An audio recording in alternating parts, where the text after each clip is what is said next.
thanks a lot for doing this. How long were you at CIA? I joined the CIA in 2013.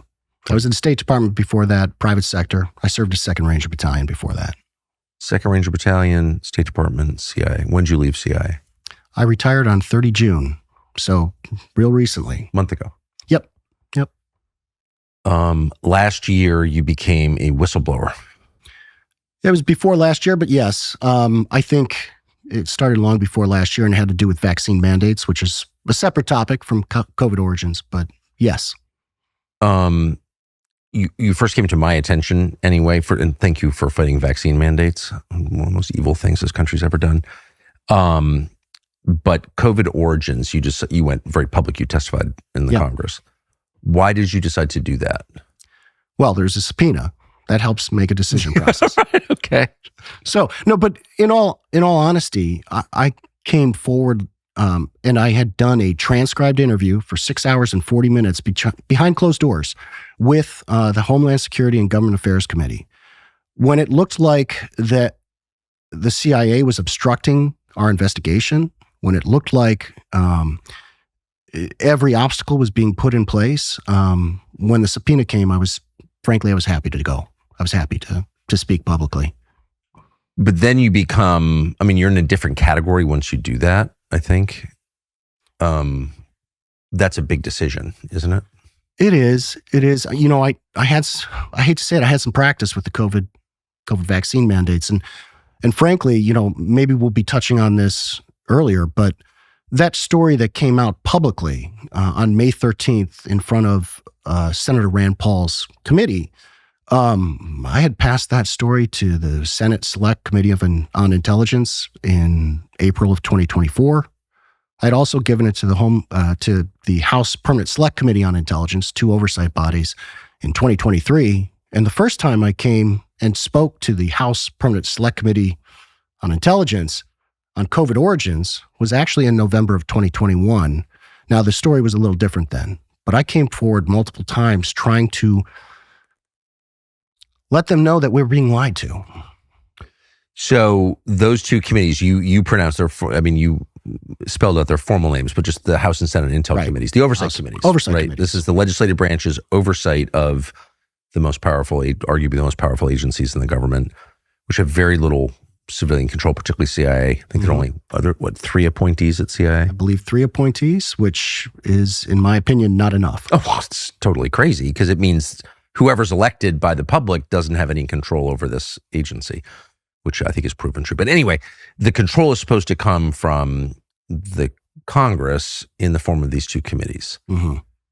So when you tell them something really rotten is happening in CIA where you work, you expect they're going to do something about it.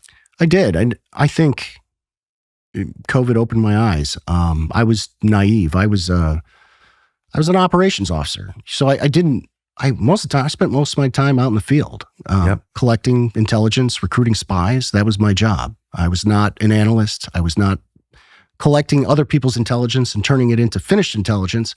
And I was a bit naive about the process. You're doing the traditional work. When people hear the term CIA, they think of what you are doing for a living. Yes. Which is not what most people there do. Correct. The Directorate of Operations conducts the operations for the agency. We collect the intelligence. And this is why this whole living in foreign countries. Correct. You know, I was gifted many things from the agency. I was gifted Mandarin language training, Arabic language training. Probably could use some brush up on Arabic, but my Mandarin's still pretty good. And they give us a lot of authority to live and work overseas. I love the job. And despite everything that's happened, I actually still think if you're a motivated, critical thinker, you should try and get into the Director of Operations. It is a fun job. It's a good job. I tried to get in for that exact reason. Probably never should have admitted that because I've been accused of being a tool of the CIA ever since, which I'm not. And I think this interview will make it clear I'm not. But for that reason, I thought it sounded like a very interesting job. It's super great. Interesting You job. don't think about the politics. There's no politics in the field. It's about, it's such a small group of people that you get to come back and talk to about what you're doing. So if you're in the office, you come back and you're like, hey, I collected this intelligence. I recruited this spy. I did this operational act. The only people who can cheer you on is that small fraternity of people. And so it was a blessing and a gift. Everything good in my life was touched by working at the CIA, which is why COVID woke me up to sort of the mess. I mean, we're supposed to be, and people laugh when I say. So you're not living in McLean, Virginia, at headquarters, near headquarters. You're like abroad, right? For a lot of this time. Oh, most of my career, was abroad. And I loved it. Yeah. I finally came back to headquarters in 2019, right before COVID hit. And being a CIA case officer, or even any intelligence officer, your job, and people are going to laugh, especially when you say CIA, our job is truth. So we go out, we go into this sea of misinformation, lies, different types of motives, and we're supposed to pull out that little tiny nugget of truth, write it up, and present it to policymakers so that they can make wise decisions. In the most altruistic way, that is what we're supposed to do. And what COVID revealed was most of the agency, they lost their sense of discernment. They gave up on taking a hard look at what was happening all around them. And I could not believe, I mean, I was running work on financial intelligence against strategic rivals. And I had an office. I was running 2 big branches. And I had like 7 people who would come into my office every day and like, we're not crazy. We're not crazy. This masking, this thing where they want to test us all the time, like this shot, we're not crazy. This doesn't seem right. And that's what started me down the road. There's a few other things before that. It was, a few other things before that opened my eyes, but I'm also a slow learner. I mean, I spent some time in the Middle East looking at dumpster fires saying, well, I know we didn't actually get this done, but thank God we're here for democracy. So, I mean, I own that. You believe that? I did for a long time. I no longer, I think that we probably should take a good, hard look at the decisions we're making on foreign policy. And I think that whole thing about no new foreign wars was probably a good idea. Most Americans were strongly in favor of that plank in the platform. Home ownership has always been at the center of the American dream. It is an actual asset, a place people work their entire lives to build, a place of stability and security and real value. Right now, though, too many homeowners are stuck swiping credit cards to cover groceries. There's basically a survival tax of 20% interest or more. So why keep handing your money to the banks when you could keep it for your family? Interest is what kills you. Our friends at American Financing have a better way. They're helping homeowners use their hard-earned equity, and they're supporting Americans looking to fulfill the dream of owning a home with mortgage rates currently in the 5s. American Financing saves its customers an average of $800 a month. That's about $10,000 a year. It's not just a loan, it's a true financial reset. We recommend American Financing. They're called America's home for home loans for a reason. So get out of credit card debt. I mean, it is just crazy to borrow money. No judgment, but it doesn't make any sense to borrow money at that rate. If you want out, call 800-685-5696. 800-685-5696 or visit americanfinancing.net/Tucker. So you come out in this, let's just start with your testimony before Rand Paul's committee about COVID origins. So just point blank, where did COVID come from, do you believe? It was a lab incident. There was a lab incident in Wuhan. And it spread from, the cat was already out of the bag.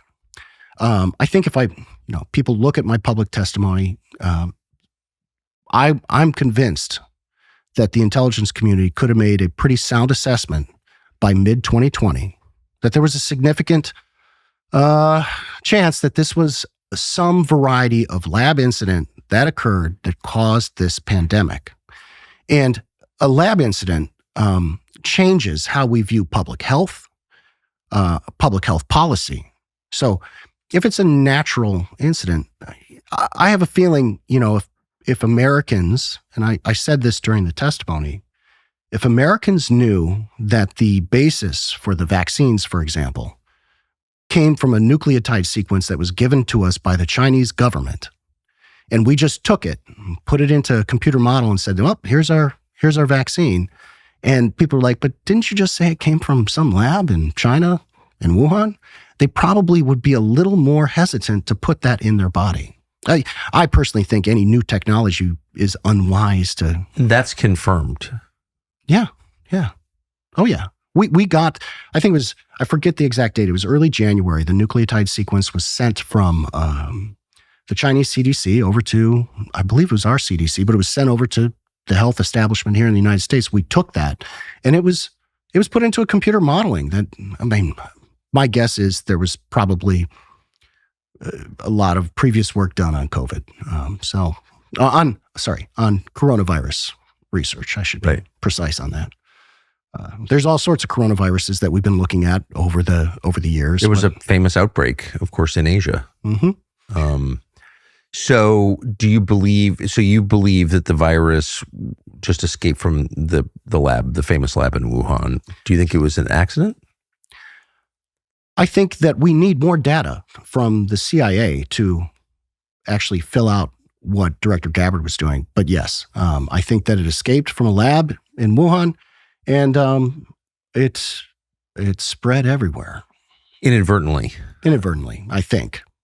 There's no direct evidence right now that says, yes, they did it deliberately. That's quite a hedged answer. There's no direct evidence right now that they did it deliberately. So the possibility exists. Possibility exists because, I'd love to give you a direct answer. Right. But the CIA would have had to have given the information that was requested from Director Gabbard's Directors Initiatives Group. That probably could have cleared everything up. When I conduct an investigation, actually an intelligence operation, if I'm going after a target, first thing I do is put together a timeline. Okay, a timeline of events, known things about the target that we're investigating. If I don't have everything that goes in that timeline, I can't give you a full answer. Right. And CIA simply refused to provide the information. And it was obvious early in the outbreak that this was from the lab. I mean, there were Chinese researchers who said it, and then subsequently, as you know, disappeared. But people were saying this from February of 2020. Yeah. And it always seemed likely to me. But the U.S. government from the very beginning went along with this pangolin lie. Yeah. And then subsequent to that, even when it became obvious that it was a lie, we were describing, continued the cover-up. Why? Well, part of the reason, Fauci is part of that reason.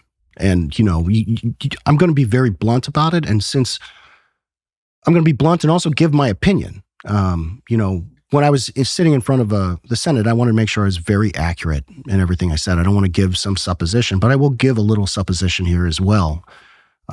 Because, I have a brain, I think. I've got synapses that fire off. And occasionally when I see data, if it quacks like a duck. Right.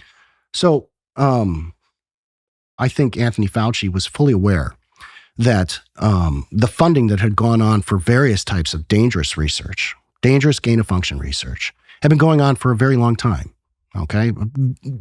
Different viruses, different bacteria. Mm-hmm.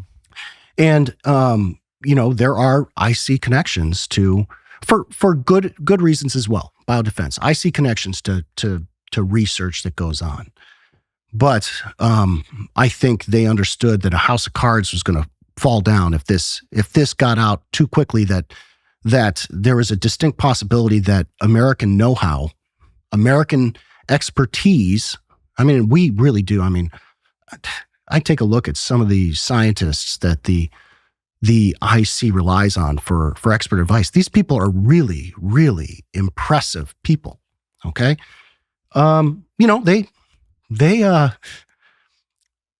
They receive funding to go do research.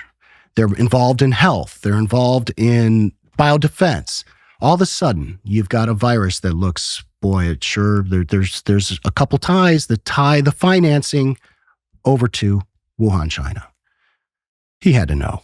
He had to know what that looks like at the end of the day. So instead, based on everything that's out there, he gets the proximal origins of SARS-CoV-2 written with his buddies. That paper gets waved around the IC as the end-all, be-all, as the paper to prove that, yes, it's of zoonotic origin. And he had to know when he's pushing these type of experts, a variety of experts that he pushed towards the IC, once in February of 2020 and again in June of 2021, he pushes those experts in. He wants to ensure that narrative is pushed at the IC level. And unfortunately, I'm going back to the comment I made before, some people just appeared to swallow it like hook, line, and sinker. I read an email where a very senior person, and I wish I could name names, but a very senior person waved that paper around and said, well, we've got our answer. That was somebody who was in a position to sort of influence, in a position to influence how the IC looked at SARS-CoV-2. Why are they covering it up now? Fauci's gone, new administration. I think that there's an embarrassment piece. Again, I think, you don't want to be caught with your pants down. I think that... you don't want to be caught at all. Covering up for a global pandemic that killed hundreds of thousands of people. Yeah. So I think, and hold on, let me be very clear about who doesn't want to be caught with their pants down causing a global pandemic. The senior people within DNI's, the part of the DNI that's responsible for looking into WMD matters and bioweapons matters, and the Weapons and Counterproliferation Center over at the CIA. There's very senior people over there that had a heavy hand in what happened. And it's not the analyst, like the technical analysts that were pushing, saying, hey, listen, guys, this looks like this is a lab leak. Their careers were destroyed for pushing it. This is the story that I really want to make sure gets out. I want to correct the record. They were not bribed. There was a number of analysts inside the CIA, and they did everything in their power, to include writing a little dissent email that went all the way up to the top of WCPMC, saying, hey, listen, guys, we're technical experts, and I'm paraphrasing, obviously. We have this much expertise, and it looks like a lab leak. Their careers were destroyed after that. They weren't no longer part of that establishment. And if there's ever So the entire leadership of CIA swung behind this lie that it was from an animal. Yeah.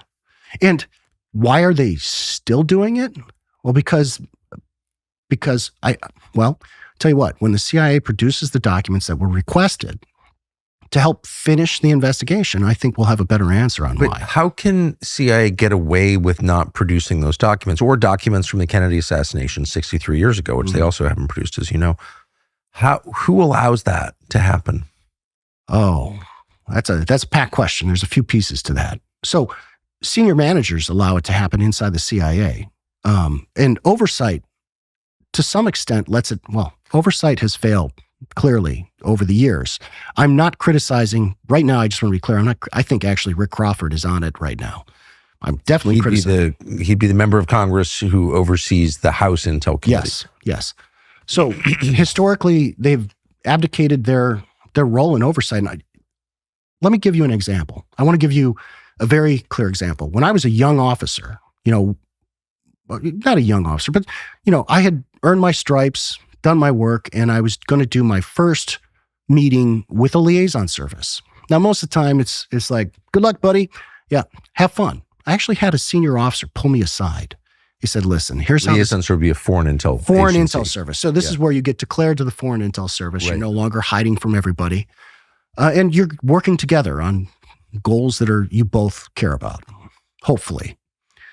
And he said, listen, this isn't going to go well. Here's how this is going to happen. Here's what I need you to do. He did what rarely happens for CIA ops officers. He trained the junior officer on how to handle the meeting. I was so grateful. Years later, and I love the guy, years later, he disagrees with me, by the way, on just about everything of substance, but he's a great officer. And he pulls me aside. I had gotten a job where I was interacting with oversight on a very regular basis. My job was to ensure that the things that were coming from the CIA that were going over to oversight were truthful, honest. We were producing things that was valuable for them to actually do their job. So, and I'd never really done that kind of work. I'd dealt with oversight before. He says, here's how oversight works. Take, for example, we are supposed to report all of the organizations that have human rights abuses that we work with. I mean, the CIA works with bad people. That happens. It's by statute, we're allowed to do that.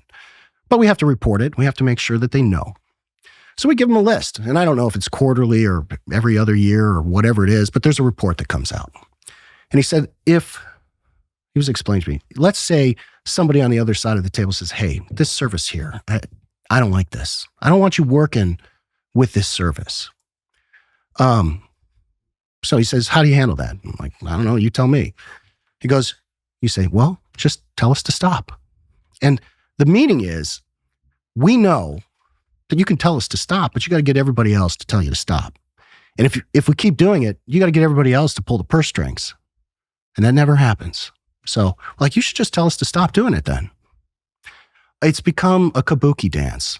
In my opinion, a kabuki dance. I sat in an oversight meeting that was 3 years after a huge failure happened, and they're asking the people sitting on the other side, the other people are talking to the agency officers. They're like, has anyone been held accountable for something that happened 3 years prior? And the agency lawyer leans in and says, we're holding the system accountable.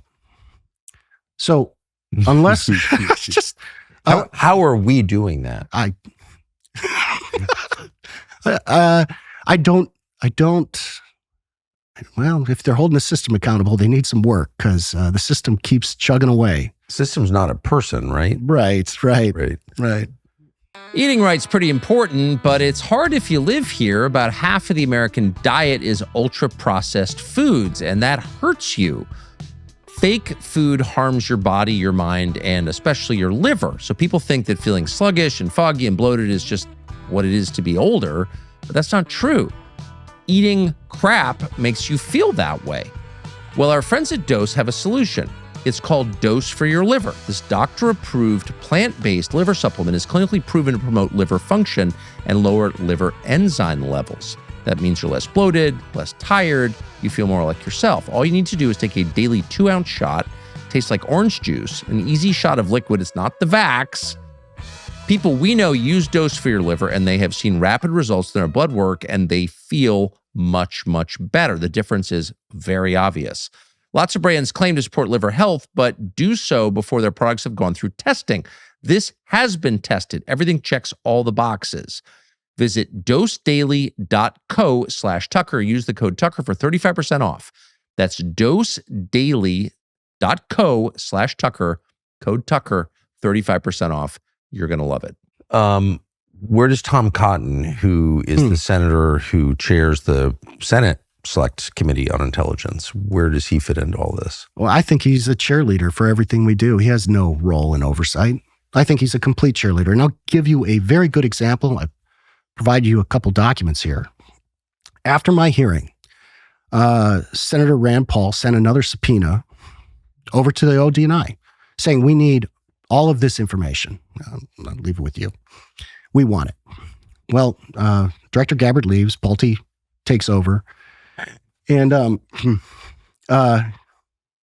Pulte gets a letter from Senator Tom Cotton's team saying, hey, listen, here's what you need to understand.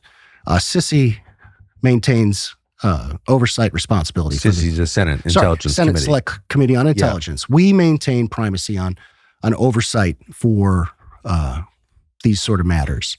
And so, hey, Pulte, make sure that you consult us before you decide to give anything over to them. Okay, and not only that, I said that I had done a 6-hour and 40-minute transcribed interview in a skiff in March of this year for his GAC. Republicans and Democrats were both there. Well, let me clarify that. The Democrat tried to leave, but I insisted that he stay. Now, I finished that transcribed interview.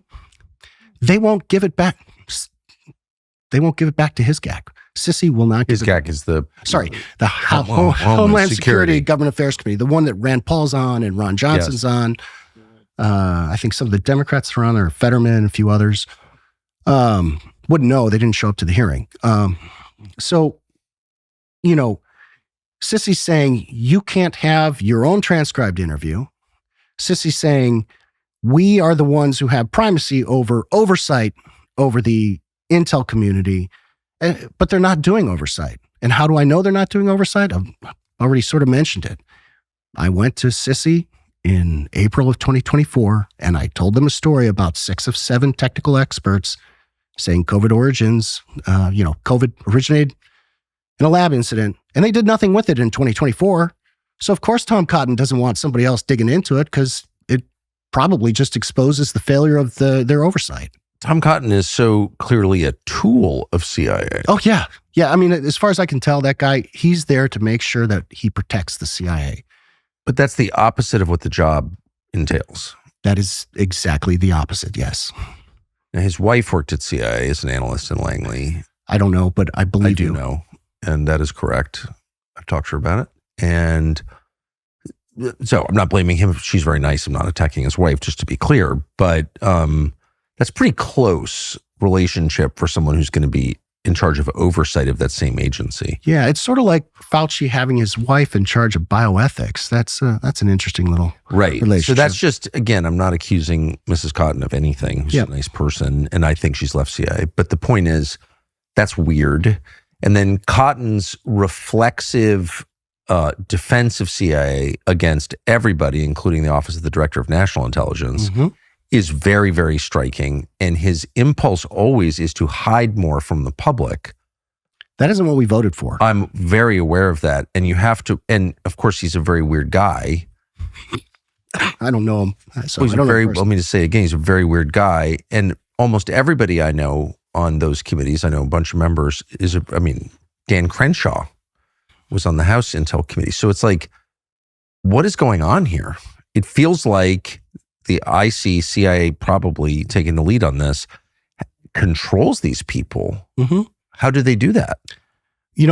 I hate to say this, but we've squandered a historic opportunity. And Director Radcliffe and Deputy Director Michael Ellis, I think when history looks back, they're going to say that they were the worst leadership team the CIA could have gotten. Of course. And it's not because it's because of what they're not doing. They have an opportunity for reform, but they've kept all the same people that were involved in covering up COVID, covering up Havana Syndrome. They're all sitting in senior positions. And why would Trump? So Radcliffe has been in contact with John Brennan, right? And I've heard that. Do you believe that's true? I believe that's true. Right. So Brennan is a sworn enemy of Trump. So why would you ever in a million years, and Trump has said a million times, I hate John Radcliffe, stripped him of his security clearance. Why would you put a guy he's in contact with in charge of CIA? Like, what the hell is that? I don't know. But what do you think that's weird? I think it's very weird. It's very weird. It's very weird. And there's other data points that I think speak to this. John Radcliffe, take the Trump-Russia collusion documents that Director Gabbard released in, was it late July 2025? So those documents were damning. I mean, it's treason what they were trying to do. Yeah, it was like, and I read the unredacted documents. I read the documents. This is our story. We're sticking to it. Okay, you can't unread that and then go away thinking, boy, good thing we've got great leadership at the IC. So that's all real. The thing is, Director Radcliffe was Director DNI. He had possession of the documents that were released by Director Gabbard when he was over at the DNI. Right. He could have released them. He could have released them when he was at DNI. Maybe he was scared. I could. But Trump, he ran DNI in the first Trump term. So Trump knew this. Everyone knew that. That John Radcliffe is also, by the way, loyal to a foreign power, I would say. And he's in touch with Trump's enemies. And he's doing nothing to help Trump on the issues that Trump claims he cares about most. And then the first thing Trump does when he gets elected is appoint that guy director of Central Intelligence. Like, what the hell are we looking at? Yeah, I can't get into President Trump's head on that one. But what I can do is... Can you just affirm again my suspicion this is like the weirdest thing that's ever happened? Yeah, this is dumb. It's flat out dumb. Like if you want to be followed, like he's proven, President Trump has proven that there are people within the federal government that will go to great lengths to destroy people. Yes. If you want to continue Including him. Especially him, if you want to continue to be destroyed, this is exactly what you do. Exactly. So it's dumb. Well, dumb at best. It sounds like That's a the decision nicest way made to under say it. duress to me. I don't know why any person would do that, and especially with someone with finely honed self-preservation instincts, which Trump has. Why would you do that?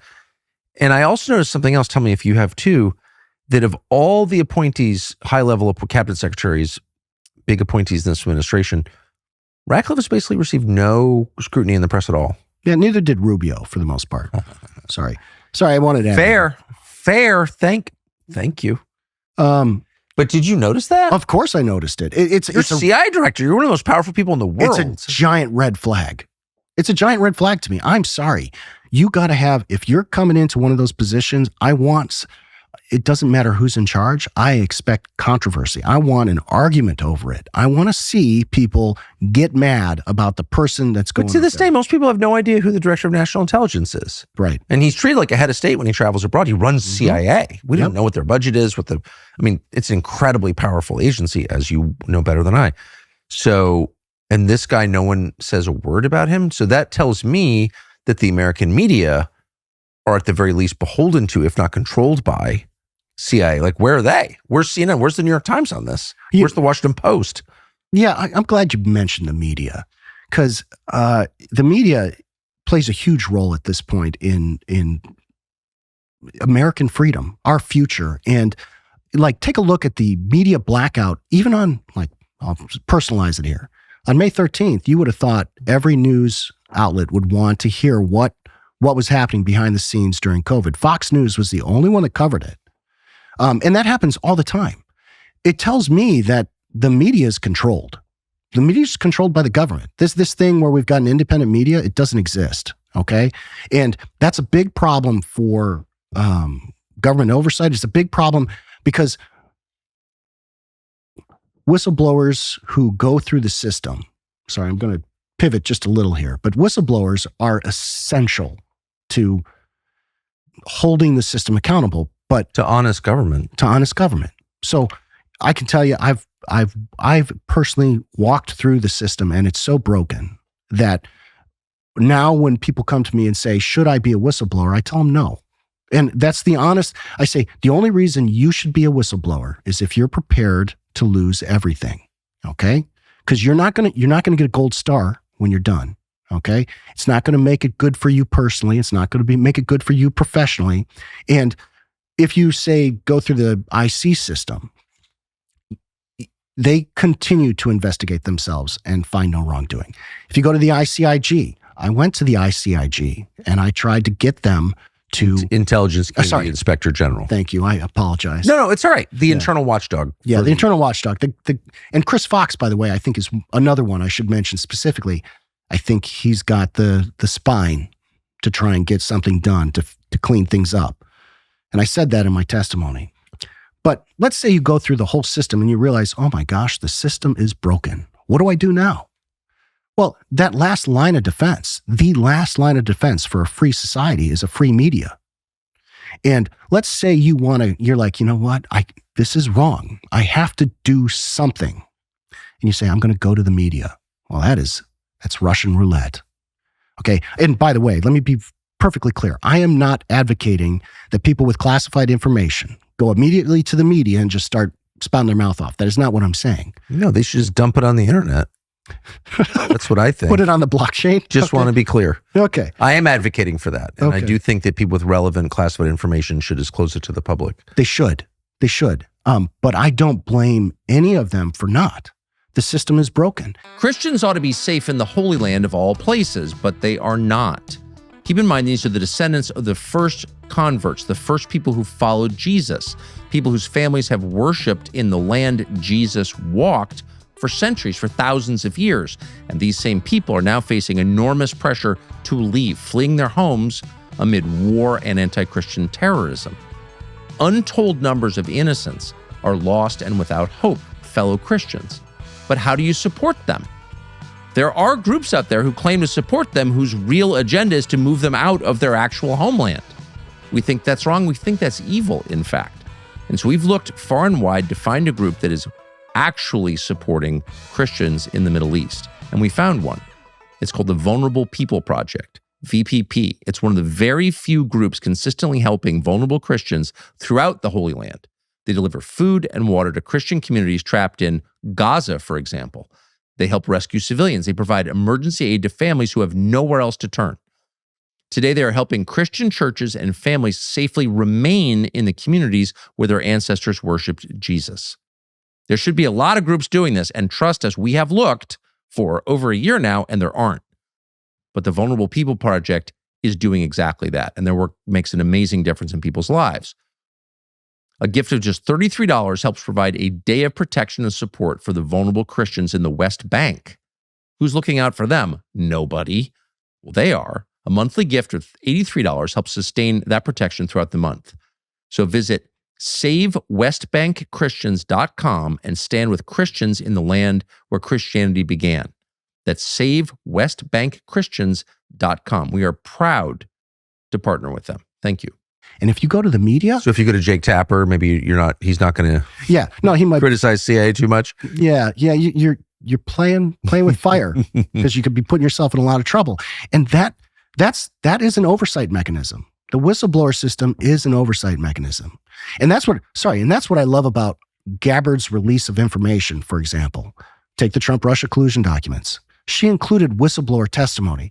It's not just straight documents. It also provides a contextual sort of real feel of, a real feel of what was happening at the time from a real person. And so, do you have any idea why this is the case? Which is to say, do you have any clue how CIA influences the behavior of the Washington Post, the New York Times, CNN, NBC News, the Associated Press, etc.? My limited window, because like I said, I'm a ops officer. Up until recently, all I cared about was stealing secrets. Right, in some foreign country. Yeah.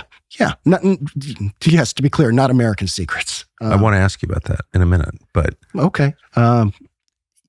My limited window is there's clearly some preferred outlets that they will go to. I see some of these things, and these are puff pieces. These are cheerleading pieces. Talking about how great things are. Talking about all the things, all the reform I've seen a few recently. The problem with CIA, I've long thought this, is it doesn't get enough money. And so Congress needs to appropriate more money to say that. Every piece is like that. No, right. If only they could, they had full funding. Right. What? Right. Which is a great point. Not only do they not get enough fund, the funding piece is actually interesting that you mentioned it, because it's also, sorry, this might be a non sequitur, but I think it's important. Part of the reason we failed is the Patriot Act and 9/11. I was part of the whole system post 9/11. I can tell you, I never had a time, even during continuing resolutions, where, like, if I went to the boss and said, "Hey, boss, I got this great operation going on. You need more money." They always found money for me. And I think we started confusing good managers for good leaders. So after 9/11, Patriot Act opened up a bunch of authorities, a bunch of operations were opened up. And, the good managers were the ones who could juggle a gazillion different things at once. I wish I was one of those people. I was never good at juggling a gazillion things at once. I stuck to sort of a handful of things I knew I could accomplish. But the good managers, they could. And they were working in a time where there was a ton of money. We've always had money. And so those good managers who didn't really have to get tested about, hey, should we do this? Should we save this money for something else? Should we make this moral decision on blah, blah, blah, blah, blah? They got confused as good leaders, so they matriculated upwards. And they were never really, and this is a generalization, they were never really tested in terms of moral decisions or decisions that were weighty in terms of, like, should we continue doing this operation or not? So, and we had chances to be tested. How many people spoke up during the whole enhanced interrogation piece? How many people came forward and said, "Hey, last I checked, that's torture"? Well, one did. And he was destroyed, right? He went to prison. He went under to the prison. subsequent administration, which was the amazing part. That's crazy. So he came forward during Bush, but Obama got there, and John Brennan immediately saw that he was indicted and sent to prison and wrecked his life. So all these managers who have continued to be moved up, they've never had to make a hard moral decision. COVID hits, and you got people saying, hey, I've got religious rights. Hey, I've got bodily rights. Hey, this is executive overreach. And no one knew how to handle that. And it proved beyond a shadow of a doubt, the management, they're not leaders, the managers in the CIA are not trained to handle conscientious dissent and real moral decisions. For me, that was it. They failed a test of their humanity. And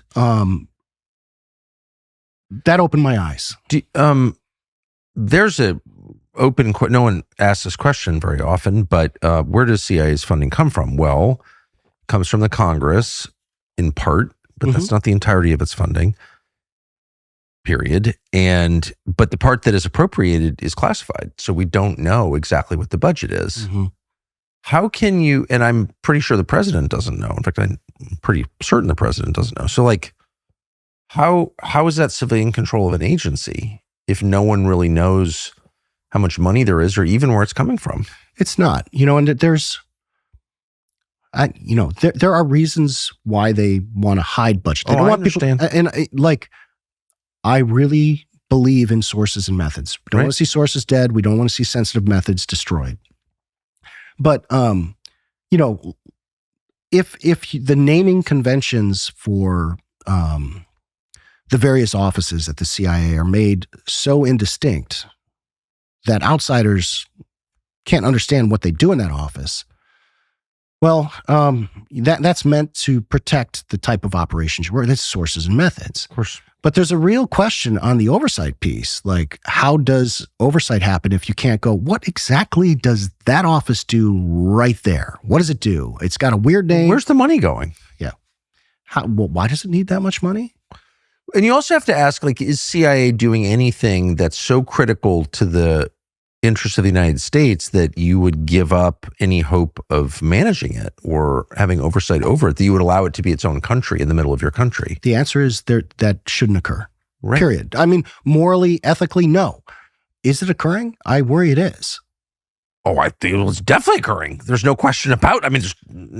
Yeah. I mean, from my experience, it sure looks like it. Yeah, it sure does. And again, if we don't even really know, there's a big debate, which I've listened to carefully, about where this money is coming from. And again, it's not all coming from the Congress. So what? Follow the money. But how can you? If CIA is running businesses or engaged in business practices as an agency, which it is, it's like, I get that this can all be justified. If I were king for a day, if I were in charge and I wanted to start the process, I totally get it. It's become such a gargantuan problem. Where do you even start? Right. But if I wanted to make immediate gains on that question, I would. So the director of CIA, the deputy director of CIA, and it used to be the chief operating officer, they've changed names. They have special authorities to grant no-bid contracts under national security auspices.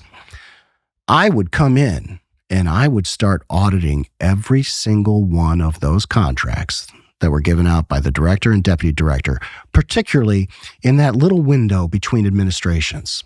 Okay. Once you catch a little bit of wrongdoing, it makes it a lot easier to justify, okay, now we're going to start doing the deep dive. Why don't we take a look at, the other funding mechanisms that are in play for various types of intelligence work? I would definitely audit InQtel. 100%. InQtel needs to have a full audit. Can you explain for people who don't know what InQtel is? InQtel is it's the venture capital arm that funds all sorts of stuff. That venture capital arm of what? Of the CIA. Okay. I mean, I know the answer, but I just want to make sure that everyone listening understands that CIA has its own, and I'm quoting you, venture capital arm. Yeah. So we thought that's something that happened on like Sand Hill Road in, Northern California, but no, CIA has its own venture firm. Yeah. Yeah. I mean, there's real reason to have an insight into things that are tech and things that are of value. There are. there's good reason to have it. But if you're going to do it, you better be able to justify every penny. Well, and you have to have control over it by the public through its representatives. So what happened in Pakistan, as you know, I don't know if you've been posted in Pakistan, but like Pakistan did this with its military, and the next thing you know, the military runs Pakistan. And no matter who you vote for, the military still runs Pakistan. So you don't want that because that's the opposite of democracy, right? I spent 2 years in Pakistan. Okay, then I didn't even know that. Yeah. But is that a fair assessment? Yeah, it's a fair assessment. I mean, how many businesses does the Pakistani military own? A lot. A lot. Right. And they're the best funded institution in the country. It's really obvious when you drive around Pakistan. It's like all the mowed lawns are the military bases. Yep. Yeah. Well, having life insurance is one of those things that helps you sleep better at night. If something were to happen to you, what exactly would happen to your loved ones, your children? We've heard so many stories of families losing a parent and having their life insurance policy save their financial lives. That's the whole point of it. It makes all the difference in the world. The next question becomes, well, how do I get life insurance? And that's where Ethos comes in, a company we're proud to partner with. Ethos makes securing a life insurance plan fast and easy and 100% online. People don't get it because it's a hassle and it's expensive. This solves that problem. You get a quote in seconds, apply in minutes, and get same-day coverage. There is no medical exam. You just answer a few simple health questions, then you can get up to $3 million in coverage, some policies as low as $30 a month. It takes about 10 minutes to get covered. Life insurance through Ethos. Free quotes are available now at ethos.com/Tucker. Ethos, ethos.com/Tucker. Rates and obviously application times may vary, but it's great. So you don't want that here, right? No, I do not. And the American people don't want that. What they want, in my opinion, is we were told that we were going to get some IC reform. And we haven't seen one lick of it. That's not true. Except with Director Gabbard. She did exactly what President Trump said. I want you to downsize the DNI. I want you to pursue de-weaponization of intelligence.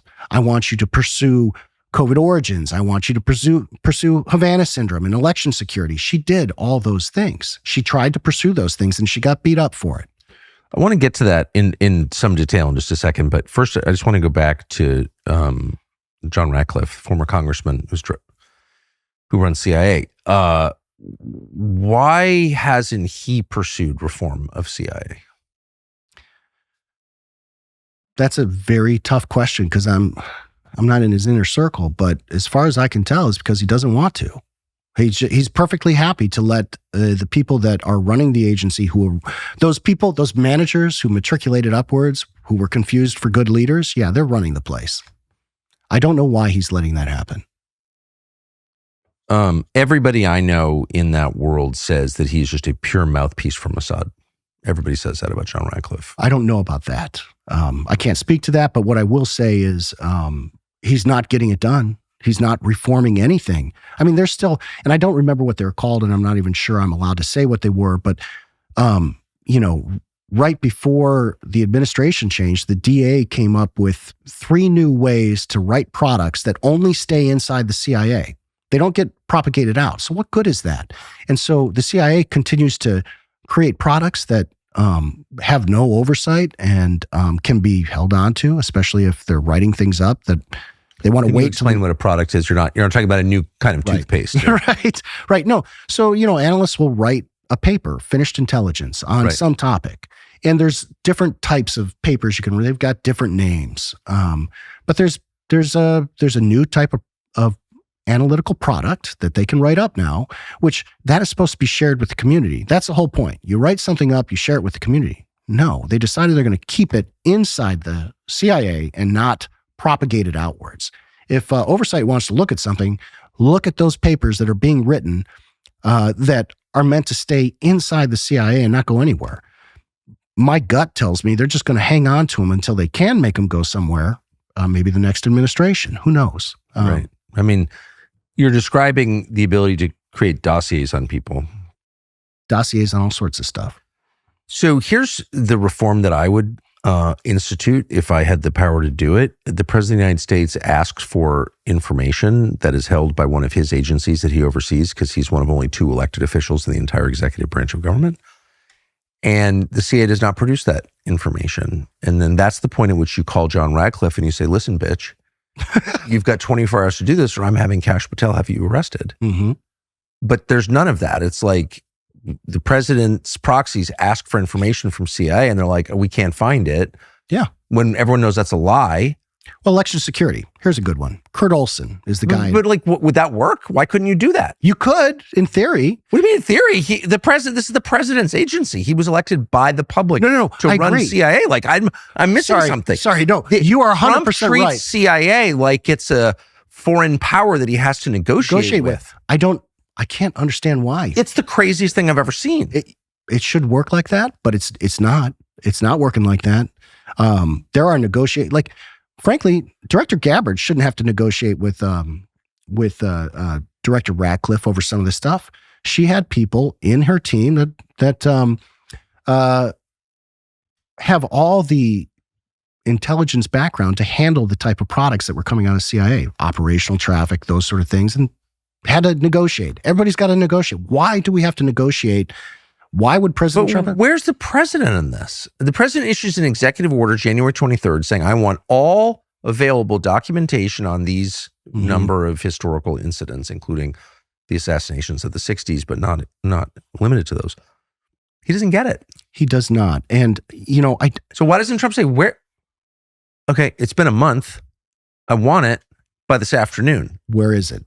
Or you're under arrest. I just don't, what is going on? I wish I knew because we expected, we and I, when I say we, I mean the American public voted for the greatest disruptor in American history. It's not hard, is it? But he's not, for some reason, he's not being the greatest finisher, in my opinion. He's a colluder with the system. I don't get it. I don't understand because, we really want to see him successful. So how hard is it to get, and I'm just going to pick the most benign of them all, and that was Kennedy's murders because it's so old, right? Mm-hmm. But it's not possible you're revealing sources and methods. Everyone's dead. Like, I don't really see the legitimate impediment to producing these documents after all these years and all these votes by the Congress to do it, multiple executive orders, including this one. So they don't produce those documents, which they have not. They have not. Why would it be hard for Trump just to say, time's up, I want them now? There is a sea of lawyers who cavets and say, here's all the things that are, here's all the reasons you could be sideways with the law. Trump has full power to do all this, but he does, correct. He could just do it immediately. But for some reason, the bureaucrats, they all sit around kvetching over all the legal ramifications, I think. And Tom Cotton too. He does not want disclosure. Does not want disclosure. At this point, like if we're serious about reform, we just got to lay it all out and let it, like if the documents that come out, these operational records come out, and they show all sorts of wrongdoing that happened decades ago, maybe we can finally start correcting those mistakes that happened and improve the institutions. I physically handled the MKUltra documents. Okay. They were about, this high in the office. And again, I was hired labor that day. I just needed to move the documents for somebody into another office. But those were the MKUltra. I thumbed through them, and there's no reason. There is absolutely no reason to not just put that out. Okay. I think those documents that are JFK, which there was no daring daylight raid or anything like that. That was incorrect. DNI was locked out of getting those access to those documents. And some of those documents, they're going to use bureaucratic doublespeak to talk about why, DNI doesn't need certain documents, why some of these documents probably need to stay, behind closed doors. It's all bullpucky. It's too old. It's too long ago. It has to be released. There's an executive order with the force of law requiring the release of these documents with no caveats in it. Yeah. So they're breaking the law by holding these. You could say the same thing with the COVID Act of 2023. That was unanimously passed. It said we want all of it disclosed. Was it? No, there's thousands of documents that are still sitting there. And I pray that Pulte or whoever else comes after them, or even Ratcliffe, I don't care who does it, declassify them. There's thousands of documents. Well, that's of course not going to happen. And I'm sure Tom Cotton would jump up and prevent it. Yeah. And it's too bad because the people who put this administration in office is going to look at that, and they're not going to be happy. And well, it's not a democracy if you don't know what your government's doing. Yeah. And what about 9/11? Was there ever an effort to, because as you just said yourself, it was the Patriot Act in the wake of 9/11 that changed the whole structure, changed the country forever. There's never been a meaningful push to declassify it after 25 years. I can't. There was no push for 9/11 during my time at the dig to declassify anything. As far as I'm very aware of that. I wonder why. I have my theories. I mean, what are your theories? That there's something that's, all these people who are out there that say, the government can't keep a secret, and that's you're a kook if you think that there's a possibility there was some underhanded thing happening behind the curtain. I can tell you, we can keep a secret. I know. I've kept secrets. I am keeping secrets. Okay. Morally, ethically, I'm keeping secrets. And if somebody says that a group of people can't keep a secret about 9/11, that's not true. Okay. I have questions about Building 7. That for me was a wake up call. And that's where the CIA office was. Yeah. And so I have a real question about Building 7. It does not make sense. And again, I used to be a normal CIA officer.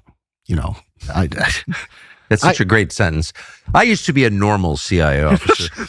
It's true. Assuming that's a category. It is a category. I'm just joking. I know it's a category. I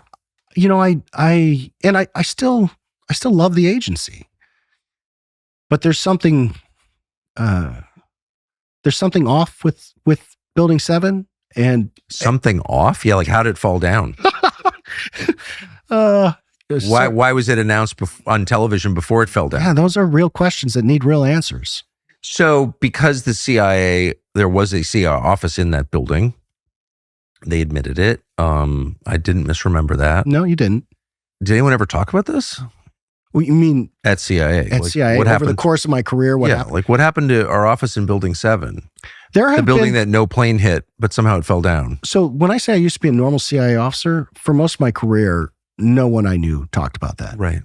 And it wasn't until COVID that I started running into people,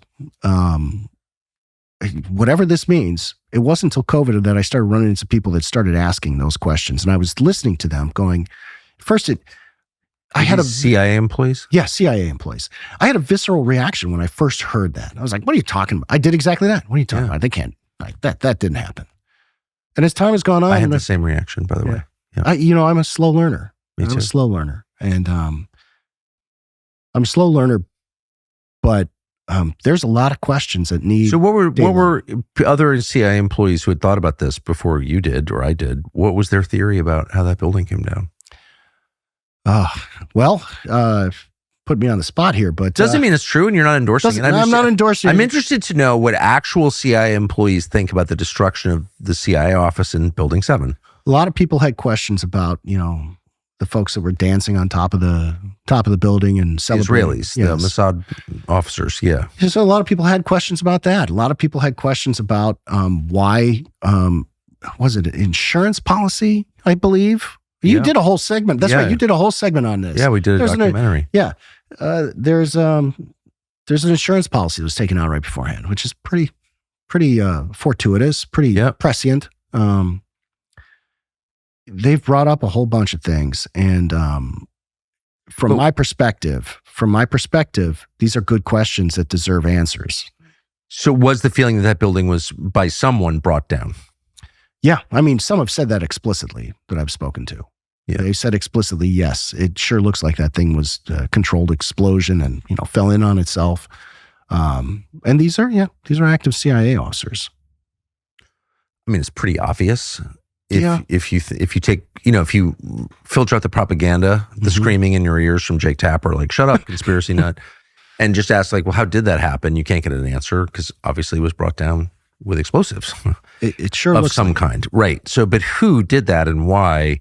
And by the way, that building collapsed in exactly the same way that the first two towers collapsed. Mhm. So it does raise like a bigger question. If that was fake, well, what else is fake, if anything? I mean, we don't know. But anyway, so all of these questions, if you're a former normal person and your colleagues at CIA, presumably also these normal CIA officers you described. who I love. They're great officers. No, of course. Yeah, they work hard. Totally kidding. Barrel-chested freedom fighters. Yeah. I've known a lot of people like that in various federal agencies who are like good people. Not everyone's bad, right? It's true. However, if they're coming to the same conclusion, then it seems like 9/11 would be the number one thing you looked at in the dig. I would have liked to have taken a look at it. It seems obvious to me that because unlike the MLK assassination, which is, I'd love to know more about it. Yeah. Clearly it was a conspiracy, I think. But like in the end, it didn't change the world in the way that 9/11 did. Maybe it's just too big to investigate. Maybe. Have you ever heard anybody say, hey, we should just declassify the 9/11 documents? Well, yeah, some of the people in the dig said a couple times, but I mean, we have to be direct. We were doing only what we were directed to do. What the EO told you to? EO told us to do. We're trying to be Trying to follow the law. Well, yeah, trying to follow the law, trying to make sure that we accomplish the mission that was put in front of us and get that done as quickly and as effectively as we could. And we found that, the deep state exists. I mean, I don't know what you want to call it. I love Mike Benz's description of it, the blob. I think it's the most accurate description. I agree with that. Because it's amorphous. Yeah. There's no meaning. It's everywhere. Right. And it just rolls in and fills space and fills the cracks. It pops up everywhere. It's miserable. So what, so the dig was the director's initiatives group. And that's the group within the Office of the Director of National Intelligence, ODNI, run until recently by Tulsi Gabbard, that was charged with producing these documents that Trump had called for in his executive order. Is that all true? Yeah. Okay. Yeah. So what were the, if you'll just jog my memory, the cases, the events that you were looking into? Well, a lot of them are listed in that Rand Paul subpoena. So if it's okay. So, of course. Yeah. But so it was the JFK assassination. The declassification effort. And they sort of lumped MLK, JFK, Bobby Kennedy. In that category, there was election security issues. There was January 6th. There was COVID, Havana Syndrome, UAPs, and a couple other issues. They tried to compartment out things, so like everybody wasn't working on the same things. And so there's some things that I wasn't. Those are all super interesting topics. So let's just go through them really quick, and I'm going to ask you, do you learn anything new about the JFK assassination?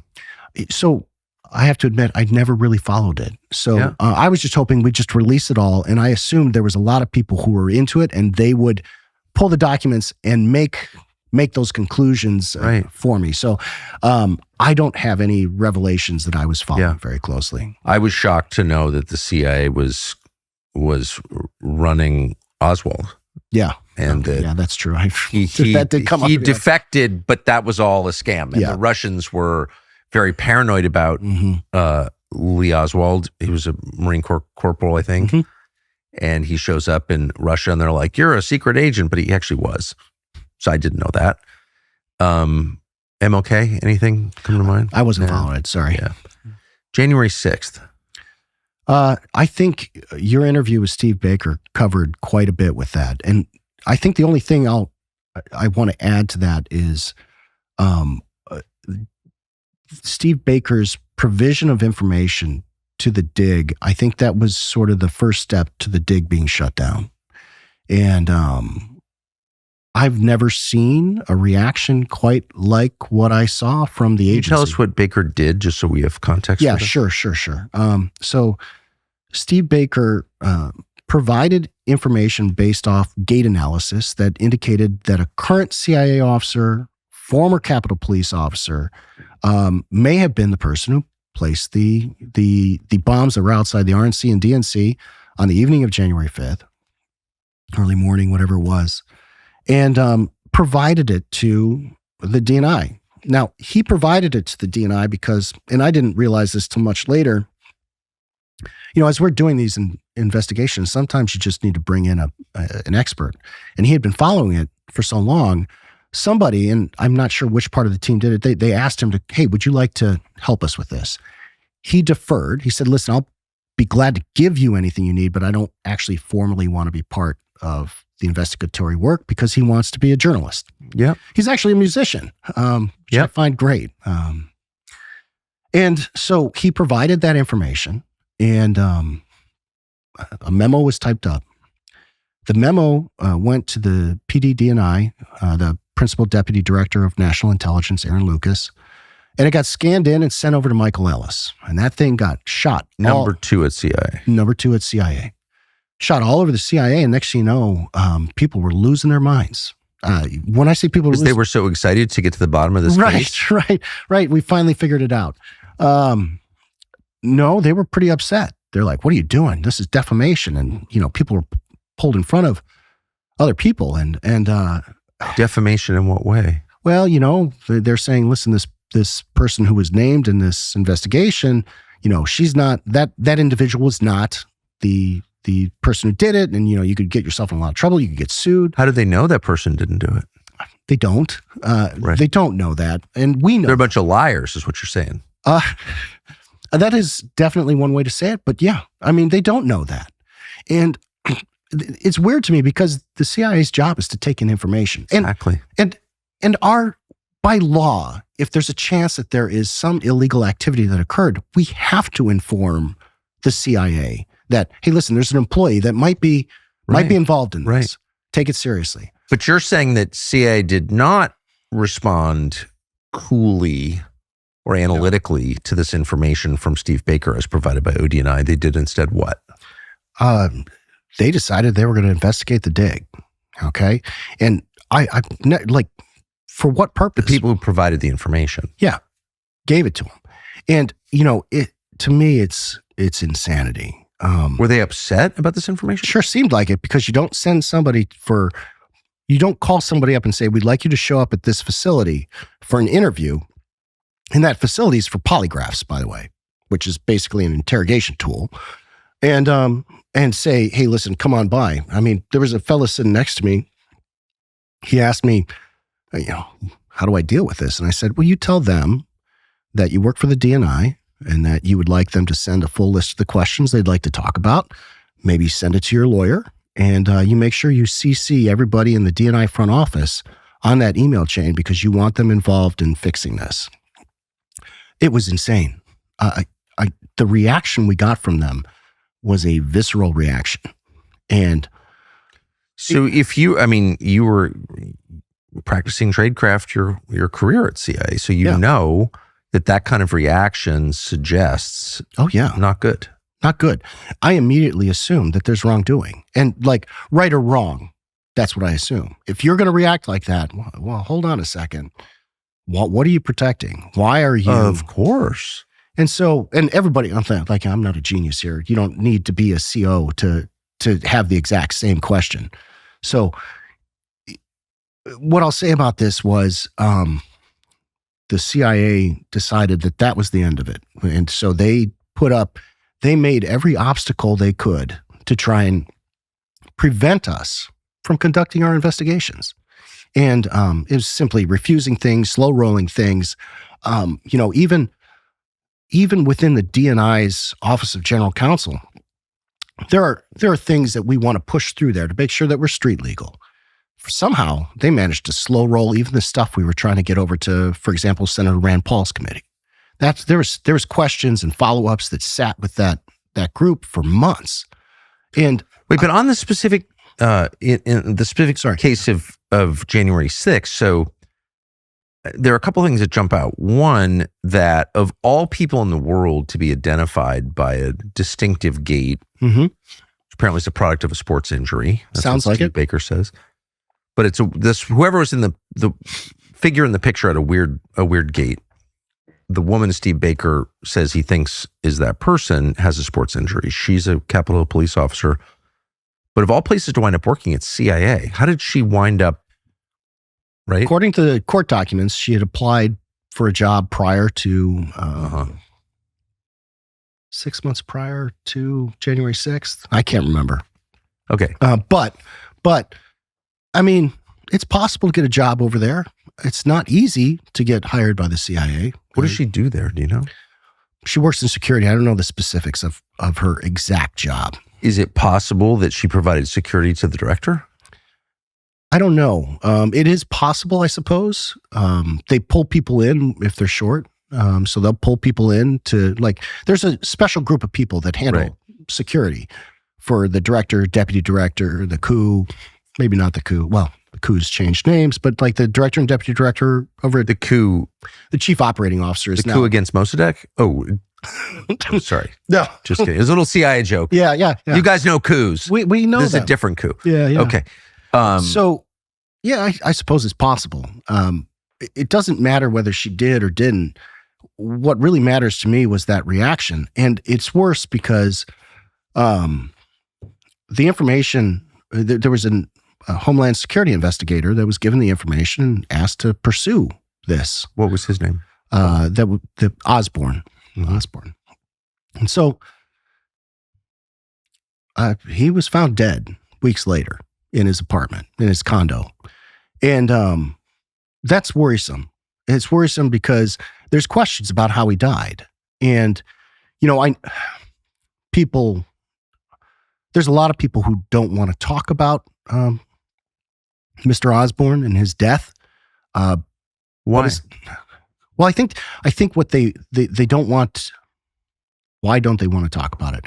They don't want to talk about There's it. no obituary, I noticed. Yeah. Well, it's still an open question about how he died. Okay. We don't know. Did he commit suicide? He was killed by a gunshot. He was killed by a gunshot. Okay. And it's worrisome because if he was pushing to pursue this investigation, and people don't want to talk about it because they say, well, listen, we got to let the system work the investigation. We got to let the system figure out whether or not there's something to this. My issue with that is if there is nefarious intent, which I hope to God this is just some horrible thing that happened to this poor man. Or if it's suicide, I hope his family isn't suffering. All those things. I pray for him, pray for his family. But if there was nefarious action that occurred with that, this is not something you want hidden behind a wall of secrecy, because it's not safe for anybody else who was aware of what was happening with that. It has to be talked about publicly. And I hope that Fairfax County Police, because that's where the investigation is going on, I hope they're getting to the bottom of it. I really do.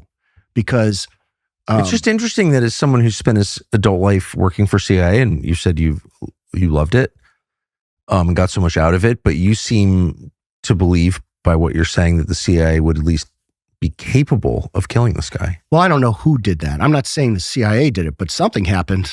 Something happened. He was killed. And you could make that supposition that, well, it might be the CIA. Could be other people with interests.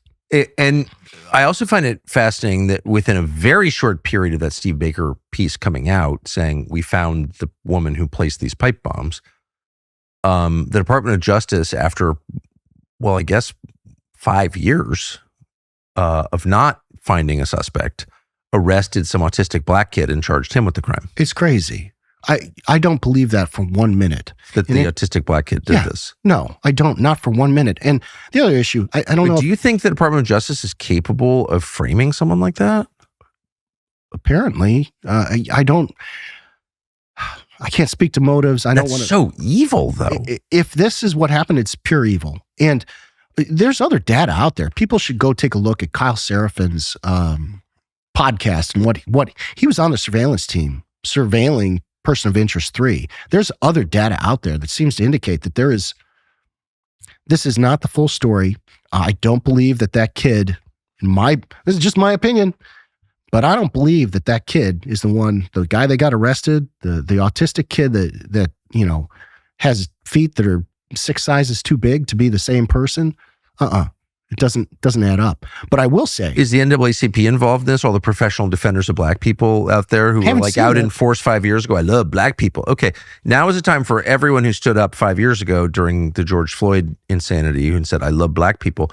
What about this black guy? This autistic black kid. Who's defending him? Anybody? Nobody. Oh, all the I Love Black people are absent on this? Apparently. Yeah, okay. Apparently. I mean, not surprised. It's sickening to me. It is sickening. I never said I love black people. I never treated black people like gods. They're people like you and me. Yeah. But I'm offended by this. Well, I'm offended because he's a human being. If this poor kid, he sounds like he's got some spectrum issues. Yes. Spectrum. I've got people very close to me with mental health issues. Yeah. And to think that you're like, you know what, this is a throwaway person. This is a throwaway person. That's what they're saying. If this really is as bad as it looks to me, they're basically saying it's not the first time. When Mary Pinchon Meyer was murdered on the towpath right near my house, childhood home in Georgetown, Cord Meyer's wife, she was not. They grabbed some black guy and put him on trial for her murder when CIA was perfectly aware that he didn't do it, and they allowed the DC police to arrest this guy and put him on trial. Yeah. Well, what I'd say about all of this. Sorry, it just makes me mad. It makes me mad too. I mean, it's so mean. It's every single one of these acts that they're in our face. It's so obvious, and they're throwing it in our face. It's meant to demoralize us. Yes. and make us feel like there's nothing we can do against this giant blob that does whatever they want. Run by John Radcliffe. Ugh. And so,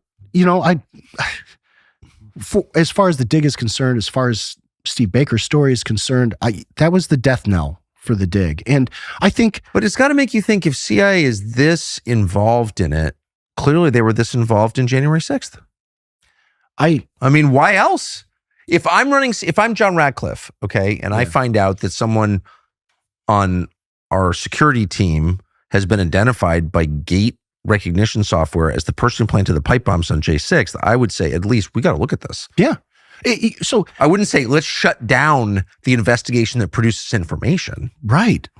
And if I'll take Kyle Serafin's surveillance team. If I were on the surveillance team that was surveilling all these people that were in the vicinity, as soon as that new information came out from Steve Baker, I'd be calling up my surveillance team and I'd be saying, "Hey boys, we've got some new information. Let's go over the old files, and I'm an intelligence officer. I'm not a law enforcement, but I, as an intelligence officer, if I were doing something overseas and it had some shades of what this is, I would immediately call my surveillance team together and say, let's get on the target again. Let's start getting some brass tacks of what's going down. Go through the old files, figure out what is happening." None of that's happening. I mean, this person who, I don't know anything. I mean, I was not involved in investigating this. I just talked to Steve Baker and you. That's it. So I'm not alleging anything. But, I mean, Dan Bongino at FBI was defending this person and attacking Steve. That's correct. Yeah. Can you verify that?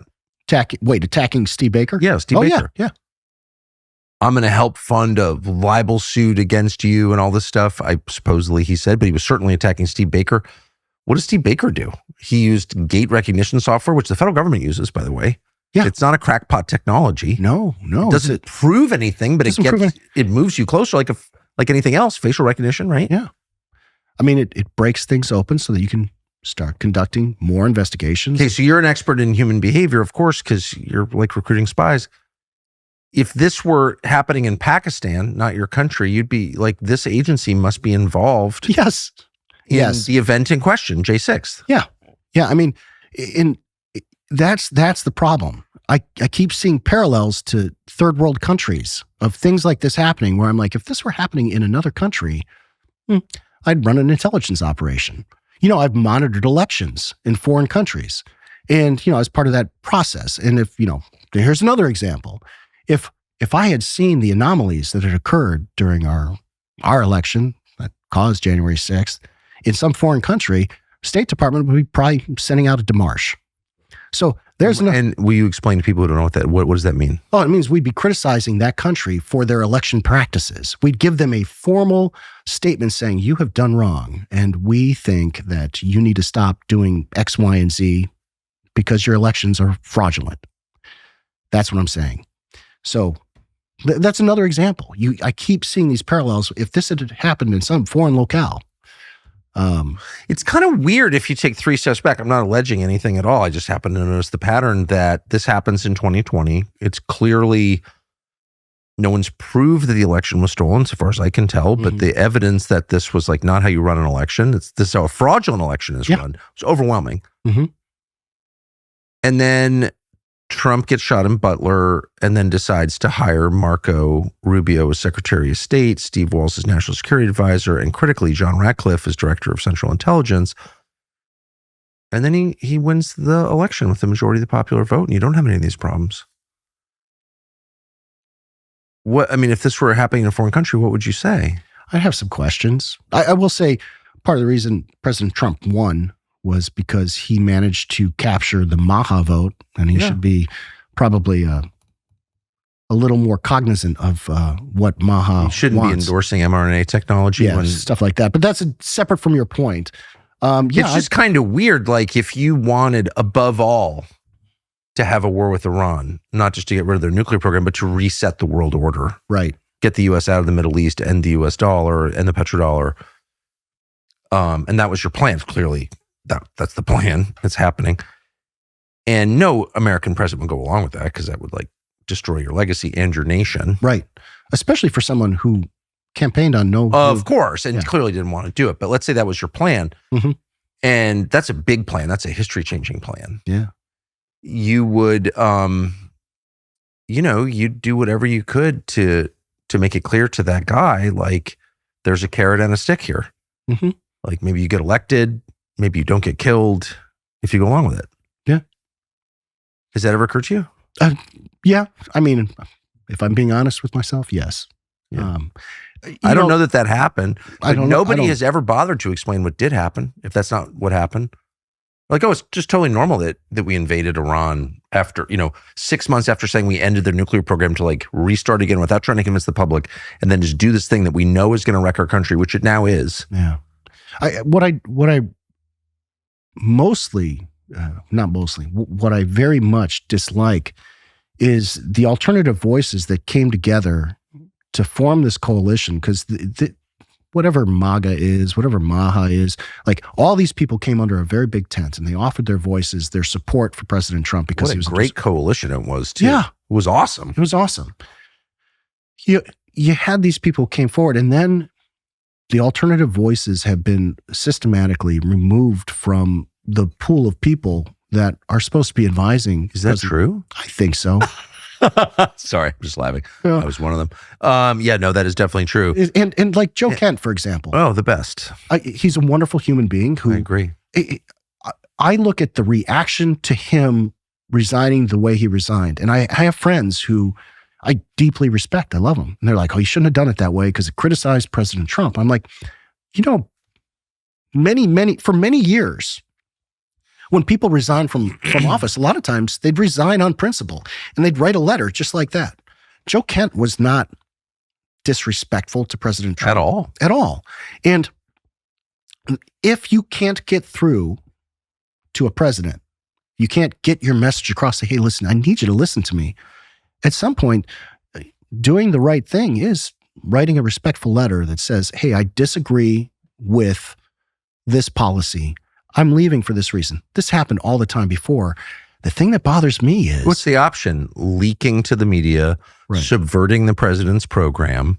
Those are clearly less honorable responses. Completely. If you can't carry out a job consistent with your own values, don't. Yeah. I don't know how is that bad? Isn't that what we ask our children to be? It's exactly what we ask. And Joe Kent did exactly what many, many other people have done in many other administrations.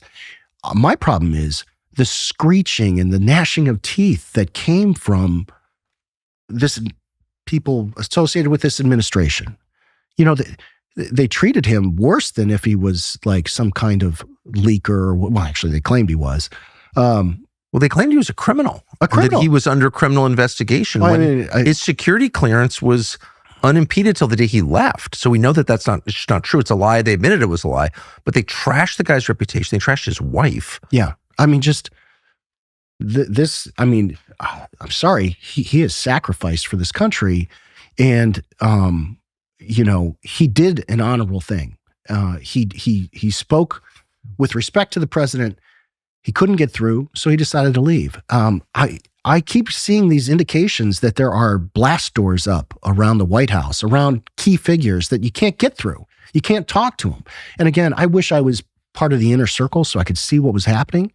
But as somebody who was, maybe one or two layers below that, it sure looked like blast doors were going up around a whole lot of people.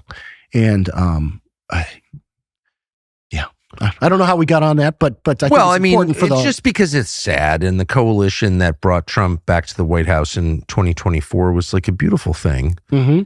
It wasn't organized around a race or even a political party. It was organized around a kind of idealistic hope that the country could be better and that some measure of power would be returned to the citizens who own it. It's like, these are not radical ideas. They're foundational ideas. Well, now that I am it wasn't a hate-based thing at all. No. And now it's totally blown up because a small group of true haters, the genocide defenders, have all been like basically committed to destroying this coalition, and it worked. And that's really... It has worked. And truth, now that I am not a government employee, I can speak about my personal political beliefs. I am a lifelong conservative. I voted for Ross Perot. I'm a Ross... I gave you Bill Clinton at one point. I'm a lifelong conservative. And I was going to vote for Kennedy. Yeah. I was going to vote for Kennedy. And I was going to go I am a lifelong conservative that was going to go the distance for a President Kennedy. And in my opinion, he did one of the most presidential things that I've seen in my lifetime. He chose the American people over power. He said, listen, I've got an opportunity. If I work with this administration, I've got an opportunity to make America healthy again. It was the most noble thing I'd ever seen. I was really pissed off that he pulled out. I really was going to go the distance. And I'd never, if someone had asked young Jim, hey, someday, are you going to vote for a Democrat? I would have been like, oh, that's crazy talk. I might vote for an occasional libertarian or Ross Perot, but probably not a Democrat. And I was going to go the distance with him. That coalition that he brought in, I don't think President Trump would be president if he had not brought that in. And so for me, if we're talking about the coalition that said no more war, make America healthy again, we're losing. The promises are being broken. The promises are being broken. Mocked. Openly mocked. And I'll still go the distance with anybody who wants to protect religious rights, bodily autonomy, all those things. Somebody needs to wake up this administration and say, hey, listen, if the person who owns the Maha agenda at the polls, they're probably going to get those little bits of votes that are going to put them over the edge. It's too late. I mean, You think? betrayal is hard to recover from. You get in an argument with your wife and you can get past it. You catch her in bed with the pool boy and you're never going to see her the same way because she betrayed you. No. On a very deep level. Yeah. Not that happened. I hope it never does, but you know what I mean? That's what this is. You caught Trump in bed with someone. It's like he cheated on you. And then to lecture you about your lack of loyalty is too much. You're disloyal. Joe Kent was disloyal. Really? Joe Kent's wife got killed in Syria because of the neocons. Yep. And rather than whine about it, he kept going and tried to serve his nation and did. And he was right, by the way, on the merits. And then he calls Trump, tries to see Trump on his way out because he likes Trump, actually. He's a respectful guy. Yeah.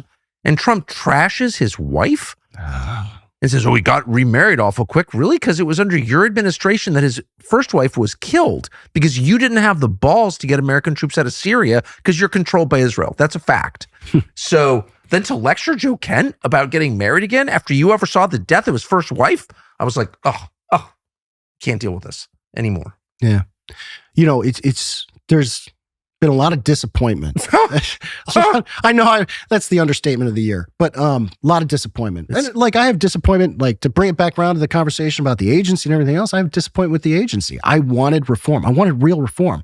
I'm okay with getting rid of some of the chaff. I'm okay with making some big changes and it never happened. Never happened. In fact, this administration is just letting it move on. Like, I've left government service now.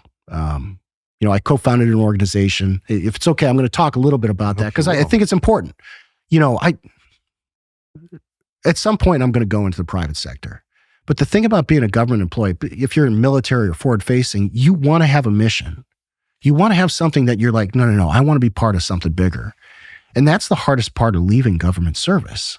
That, and you realize that, there's a lot of people in the private sector who are incredibly impressive, and you have to compete against them. So some of these government schlubs are afraid to leave. Yeah, of course. But, I co-founded an organization that sued the federal government over vaccine mandates. We got together. We didn't know what we were doing. We built the cars. We rolled it out of the garage, but we were successful. We got a nationwide injunction that shut down the vaccine mandate for all staff federal government employees throughout the entirety of the Biden administration. Done. Succeeded. We filed 17 class action EEOs.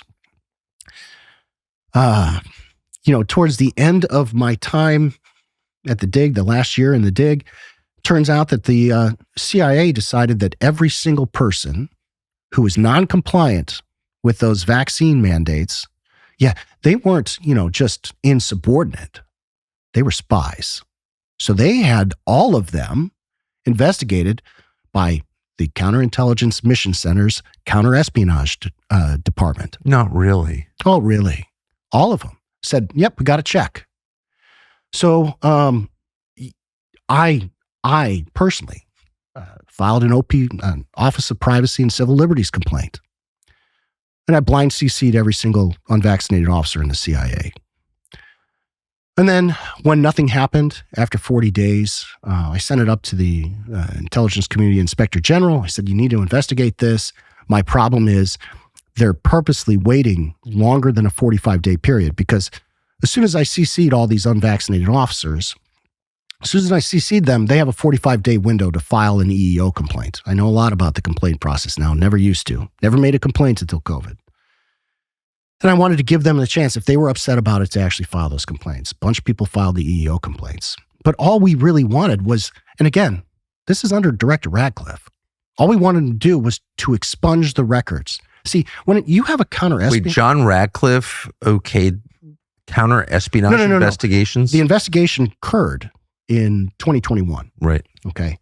It was discovered. So after it was discovered, we said, hey, listen, new administration, this is an easy fix. Here's what we want. Just expunge the records. Just get that off your permanent security file, because that's... You were investigated as a foreign spy because you didn't want to take the death shot? Yeah, because you didn't want to take the death shot. And that was a simple request. Hey, please, we asked. Did Radcliffe do it? No. So now we have to sue. And so, I found pro bono legal support. Why is Radcliffe so vested in... I have no idea. Slander against people who didn't take the vax? I have no idea. And I don't know, maybe he's incompetent too. He should have, his staff were aware. I made sure that both deputy director and the director's staff were aware that this was occurring. I wanted them to just fix it. And they didn't. So we're going to sue them. And Good. so I got out of government service, but I'm still working the Good for Feds you. for Freedom, where Feds for Freedom is suing the CIA over this. And we are still actually litigating class action EEOs. And this is a half decade later. So we've got an FBI class action EEO. We've got there's a couple others, DOD, NASA. We're still litigating this stuff a half decade later, which is absolutely idiotic. It's this administration. They said flat out, we shouldn't have to have. Well, it was just an attack on Christians. That's what it was. Yeah. Here's a shot with aborted baby parts in it. Can you take it? The people who said they can't, they get investigated as spies. Get all the Christians out. Yeah. So at some point, I'm going to go find a normal job. But for right now, I'm going to. Let me ask you one final question, final category of questions. So back to January 6th. Sure. Based on everything you've said, without any other evidence, I would find it very likely that the CIA was involved in January 6th, just by their reaction to it, or is aware that DOJ isn't covering for DOJ or something. The government is clearly... Based on their reaction, it's actually the worst possible conclusion. If I'm just going off reaction, I have no data. I can't prove anything. But it means that the Capitol Police, the FBI, and CIA were all in bed. Yeah. And they perpetrated a hoax of such colossal proportion. And they January 6th, you had people rotting in these jails. Oh, I know. For a very long time. If CIA was involved in that, maybe that Four Winds thing, maybe that's where we should be going. We should certainly church committee 2.0. Just shut it down at Or that shut point. it down. Something. Yeah. So, but that raises the question. I mean, like the firewall always was involvement in domestic politics. Yes, we did overthrow Mossadegh. Yes, we did this, that, and the other thing abroad, but it was in the service of American foreign policy goals, and so it's okay.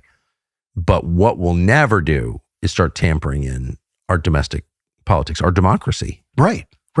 And yet, I know for a fact that there are CIA domestic influence operations. I've never seen one, but all the indications are when you take a look at the media, media blackouts, what media covers, it starts looking like something's happening. And, Yeah, they're pretty obviously involved in the Monica Lewinsky thing. Not that I'm pro-Clinton, never have been. Yeah. But you think that's fair to say? I think it is, yeah. Yeah. So that's like pretty shocking that they would be involved in our politics, don't you think? It is shocking. And like I said, I used to be different. And the variety of things that I entertain as possibilities are much, much wider than they used to be. You can't read an email that says this is our story and we're sticking to it, and not you can't go back. You can't go back to that. So, yeah, it's disturbing. We're not getting reform, and I have a feeling we've got more pain ahead for us if we don't make some changes. I agree with that. Thanks so much for taking all this time, Jim, to talk to us. My pleasure. Congrats. You've been out of CIA less than a month, and you're already doing good work as far as I'm concerned. Thank you. Thank you.